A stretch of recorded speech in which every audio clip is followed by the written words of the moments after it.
Everyone, myself Vijay, and today's my topic is Marris Model, and we are going to discuss about the Marris Model.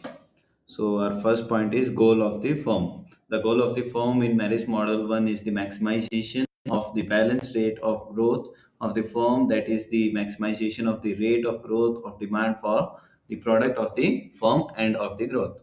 As you can see, maximize G is equals to GD is equals to GC, whereas G is balanced growth rate and GD is a growth of demand for the product of the firm, and GC is a growth of the supply of capital.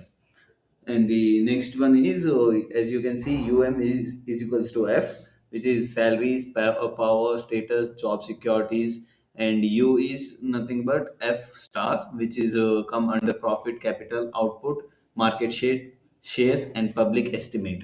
In this, basically, we cover these all salaries, power, status, and job security in UM, and in UO we cover profit, capitals, output, market shares, and public estimate.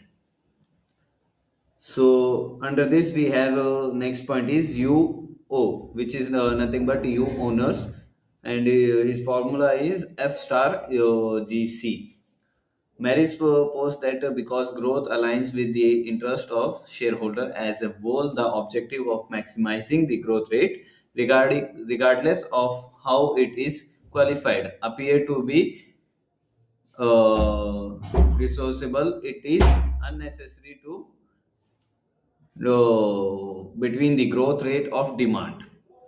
The rationale behind why owners might prioritize growth over profit remains unless there is a positive correlation between growth and profit. In the consolations of his article, Mary's content that growth and profit are not always positive.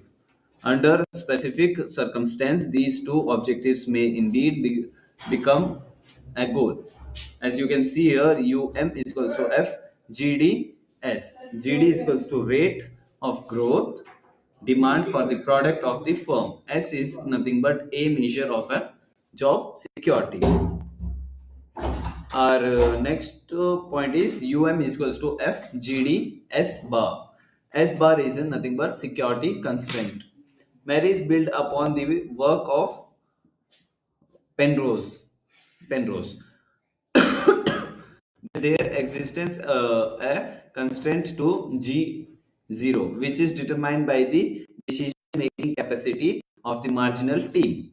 Moreover, Mary's proposed that S can be qualified through weighted average of their estimation, average of initial ratios, the liquidity ratio, the leverage debit ratio, and the profit rational ratio, all of which reflect the firm financial policy in these initial assignments. Marries consider S to be an determined constraint by a hypothesizing and a saturation level of job security. The next point is the managerial constraint. In this, we have various points, such as 6 points. We have marginal capacity, growth ceiling, teamwork in management, R&D limitations, teamwork in R&D, and overall constraints. So Penrose marginal capacity. Penrose argues there is a limit to how fast a firm can grow due to finite capacity of its management team.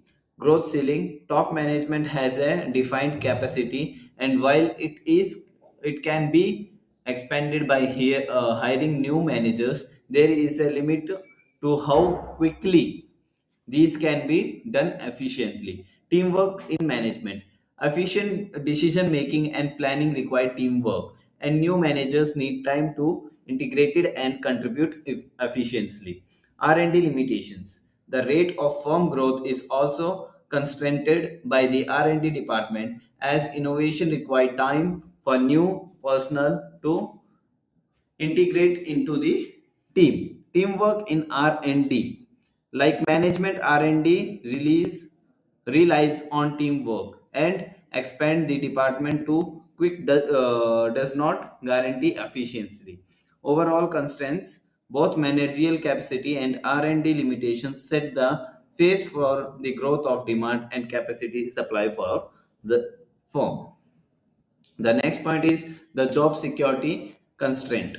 In this, we have basically four key: job security as a priority, preference for a security measures, Mary's suggestions, and causes of dimensional risk. First one is job security as a priority. Managerial priority job security and have a strong preference to avoid any risk that may lead to their dismantle.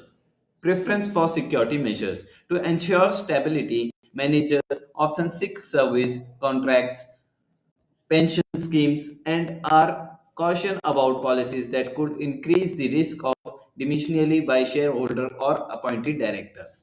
Mary's suggestion. Mary's proposed that job security for managers can be achieved through prudent financial policy that minimize risk. Cause of dimensional risk. Managers face dimensional risk if the policy lead the firm towards financial failure, like bankrupted, and their policy make the firms an attractive target for a takeover, where new owners may replace the old management. The next main key is strategy to avoid dimensional. Avoiding risk investment. Manager select project with steady return over high risk, high reward venture to protect their positions. Implementing provident fund policies. Managers focus on optimal level for key financial ratio to ensure stability, such as leverage debt ratio, liquidity ratio, and retention ratio. Leverage debt ratio, the ratio of debt to the firm total assets. Liquidity ratio is ensure sufficient cash flow. Retention ratio is determines the portion of earnings retained within the company for reinvestment. As you can see, the formula leverage or the debit ratio is equals to value of debit divided by total assets is nothing but value of debit is nothing but D, and total asset is determined as A. So D divided by A. So our next point is avoiding excess borrowing, interest and loan repayment. Risk. Liquidity ratio. Avoid excess borrowing. Managers are cautioned about taking on too much debts, as high borrowing can lead to insolvency and potential bankrupts. Interest and loan repayment risk. Excessive borrowing increase the burden of interest payment and loan repayment, which can grow the financial health of the firm. Liquidity ratio, defined as the ratio of liquidity assets easily convertible to the cash to the total assets of the firm. Maintaining a strong liquidity ratio helps ensure that the firm can be meet short-term financial obligations and reduce the risk of insolvency. As you can see, the formula liquidity ratio is equals to liquidity assets divided by total assets. Liquidity assets is determined by L and total assets as determined by A. Previously also we discussed. So formula become L divided by A. Next point is importance of liquidity policies, risk of low liquidity, risk of high liquidity, optimal liquidity ratio. Importance of liquidity policy. Liquidity is a crucial to a firm financial stability. Managers need to maintain a balanced liquidity ratio to avoid risk associated with both high and low liquidity. Risk of low liquidity. A low liquidity ratio can lead to insolve or bankrupt, as the firm may struggle to meet its short-term obligations. Risk of high liquidity. Excessive high liquidity makes the firm an attractive target for takeover rider who may want to use the firm liquidity assets for their own operations.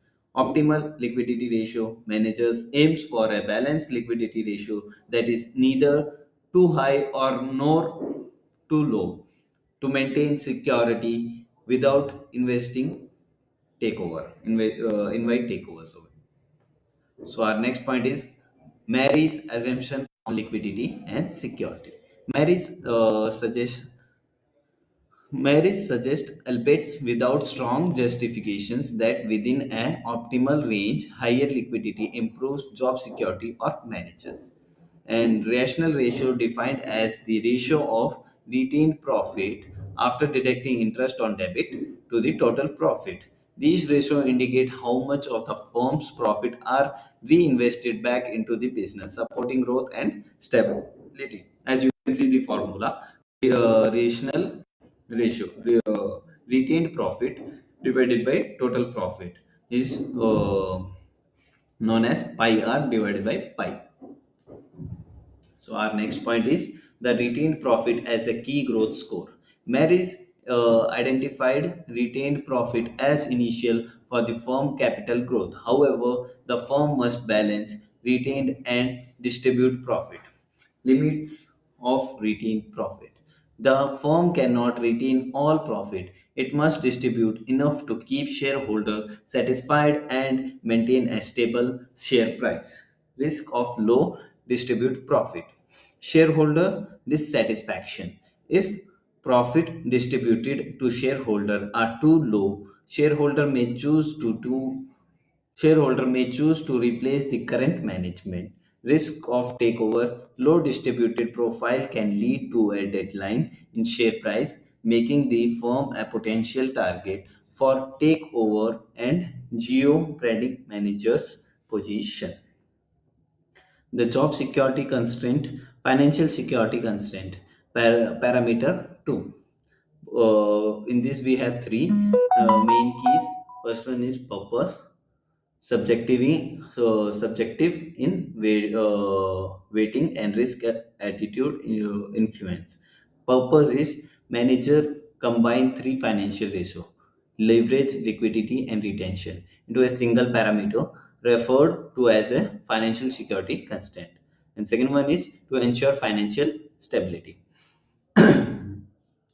Subjective in weighting. The parameters is a weighted average of the three ratio, not a simple average with weighted set based on managers' subjective decisions and risk aptitude. Risk attitude influence the overall constant in shape by the top management attitude toward risk, guiding them in balancing stable and growth.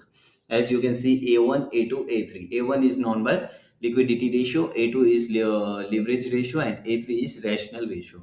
Liquidity is ratio, as we discussed previously, also L divided by A, and leverage ratio is D divided by A. Rational ratio pi R divided by pi. We discussed before.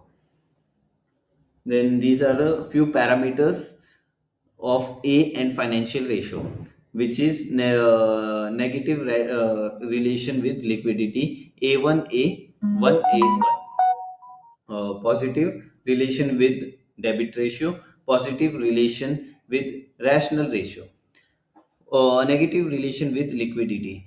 Increase in liquidity, decrease means lower liquidity is associated with a higher A. And the positive rational with debit ratio. A increase in the firm raise the debit ratio through external finance. Positive relation with retention ratio. A increase if the potential of retained profit is higher.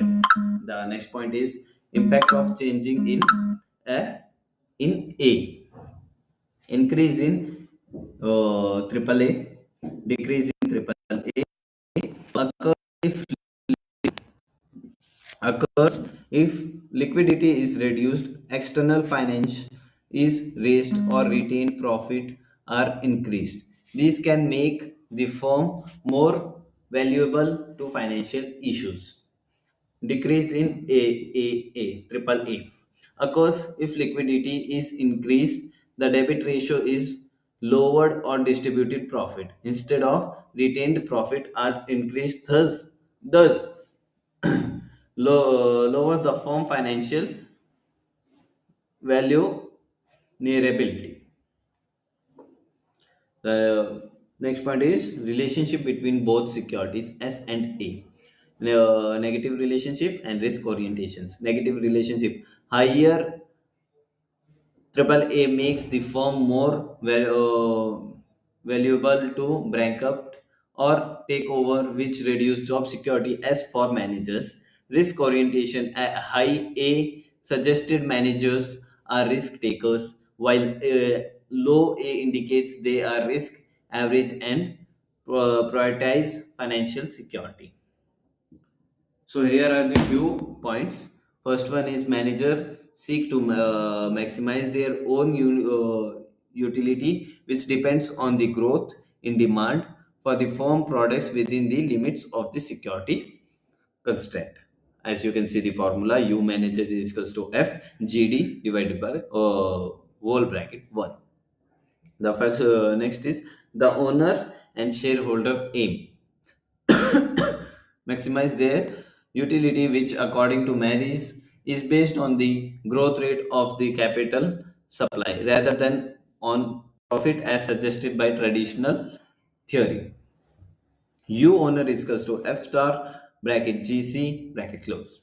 The firm reaches equilibrium when it achieves its maximum balanced growth rate. The equilibrium conditions is met when both the demand and supply functions are derived, especially identifying the factor influencing GD growth of demand and GC growth of capital. Marries indicate that the growth of rate GD and GC depend on the two key variable, the this variation satisfaction rate D and the average profit M marginal. So formula is GD is equals to GC is equals to G star maximization maximum. Sorry.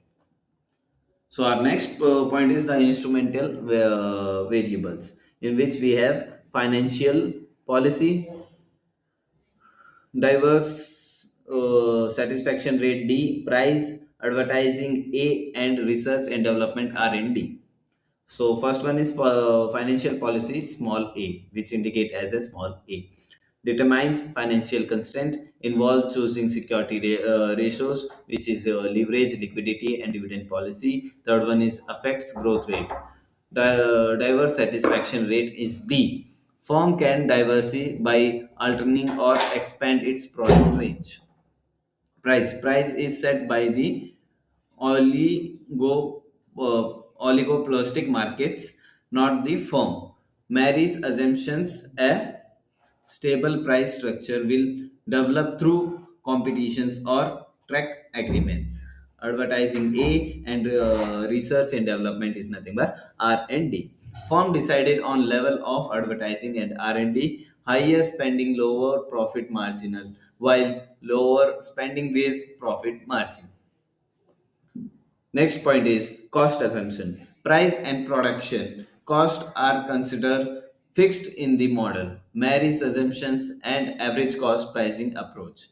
The formula here is the formula P bar is equals to C bar plus A bar bracket R&D plus small m. P bar is nothing but price given from the market. P sorry C bar is nothing but production cost assumed by given, and A is advertising and other selling expenses. R&D is research and development expenses. M is average profit marginal. Clearly M is the reschedule, which is M is equals to P bar minus C bar minus A minus R&D.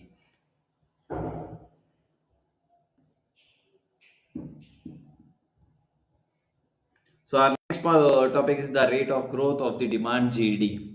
The firm growth is based on diversifications, not merges or takeover.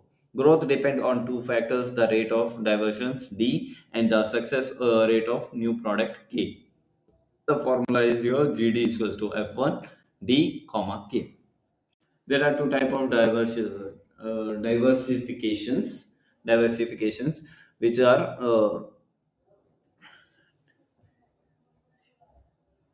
differentiated diversifications and imitative diversification. Differentiated diversification is nothing but introducing a unique product with no closer substance, creating a new demand without directing competing with other. This is the preferred growth methods to avoid competitive relation.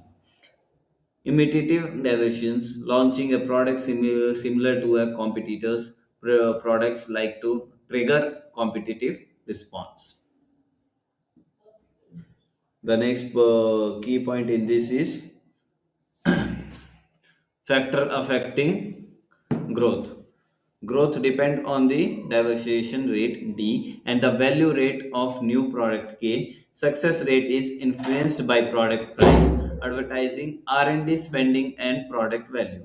K is equals to F3 D P A R and D interval value, which is this formula to indicate the factor affecting growth.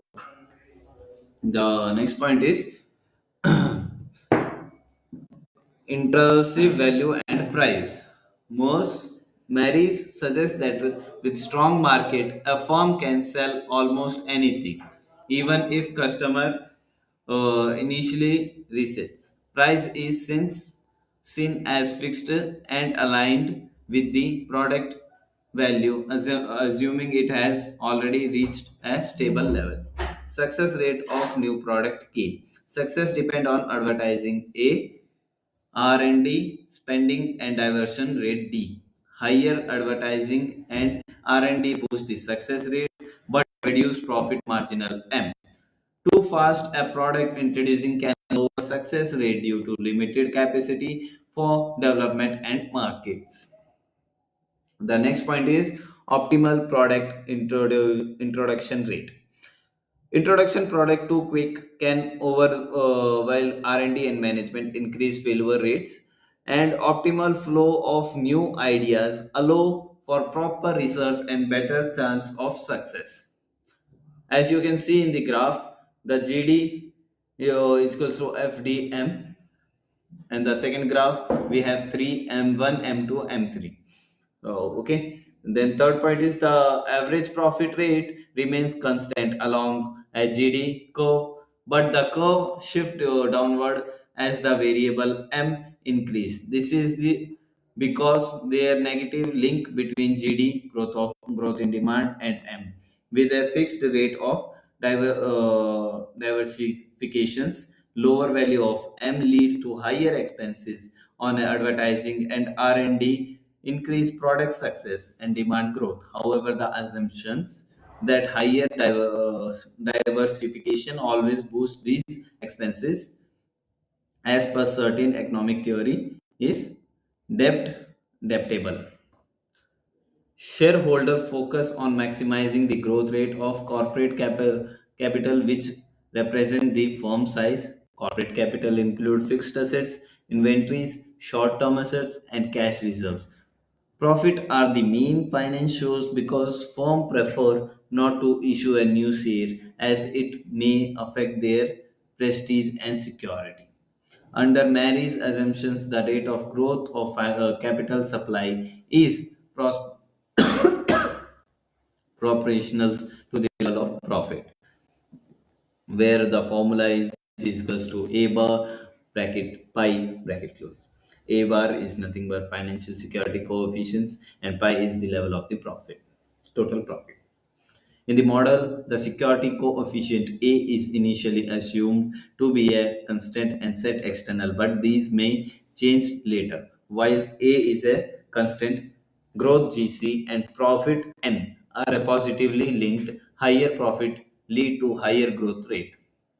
The total profit depend on the profit rate M and the firm capital efficiently showed by its capital growth ratio K divided by X. As you can see in the formula, pi is equals to F4 M comma K divided by X.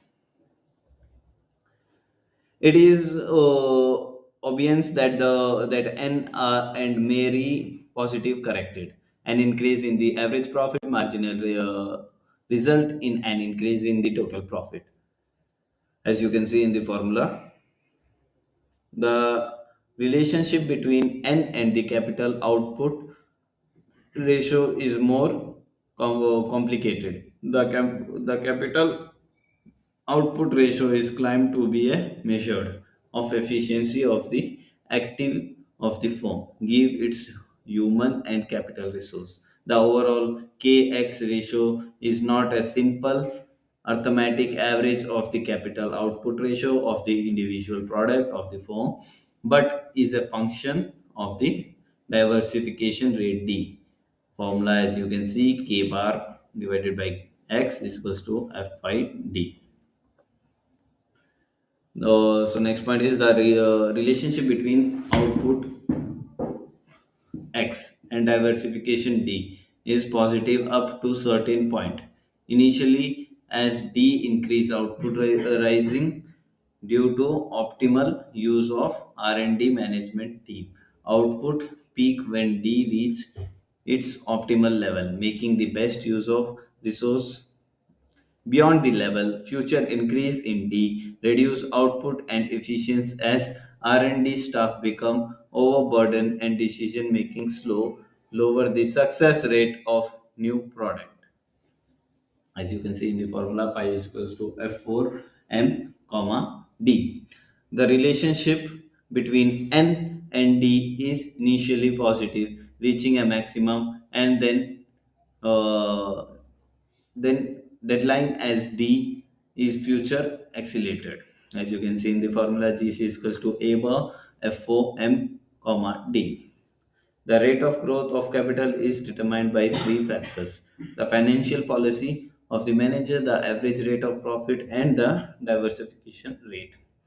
Marris assumes in his initial model that A is a constant parameter determined by the risk attitudes of managers, while there is a positive relation between GC and M, as you can see in the formula.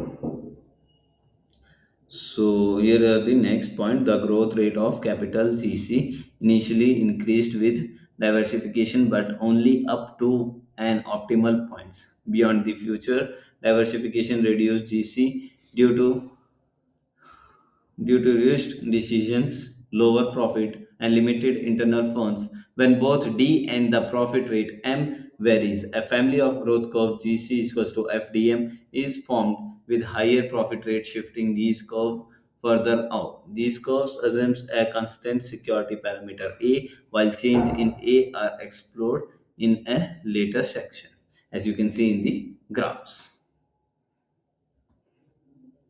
Summarizing the above arguments, we may present Marris model in its complete form as follow, which is GD F1 MD, demanded growth equations, pi F4 MD is profit equations, GC A bar F4 MD, supply of capital equations, A bar A star security constraint, GD GC balanced growth equilibrium condition.